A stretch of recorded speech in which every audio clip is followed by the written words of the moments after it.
जब से चढ़ल बाटे सवनवा हो, चला चली भोला जी के धामवा हो। जब से चढ़ल बाटे सवनवा हो, चला चली भोला जी के धामवा हो। कल्याण होई खाली हर हर में, हर हर में, हर हर में। शिव भोलेनाथ के शहर में ढारल जाई जल देवा घर में। रहतनी एही रे पहाड़ में ढारल जाई जल देवा घर में।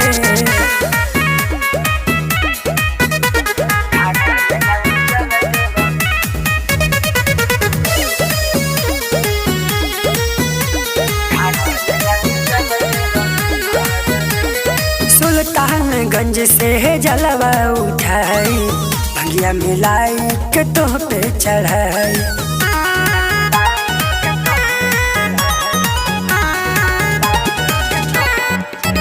हर सुल्तानगंज से जलवा उठाई, भंगिया मिलाई के तोह पे चढ़ाई। सुख खाली मिले चरणन में, चरणन में। शिव भोलेनाथ के शहर में ढारल जाई जल देवा घर में। रहतनी एही रे पहाड़ में ढारल जाई जल देवा घर में।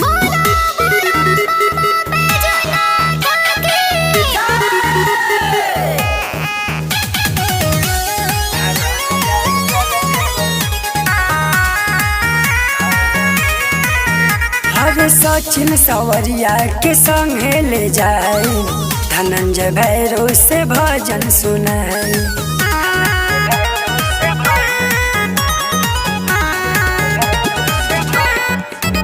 हर सचिन सवरिया के संगे ले जाई, धनंजय भैरव से भजन सुनाई। जाइब ना दोपहर जाइब भोर हर में, भोर हर में। शिव भोलेनाथ के शहर में ढारल जाई जल देवा घर में। रहतनी एही रे पहाड़ में ढारल जाई जल देवा घर में।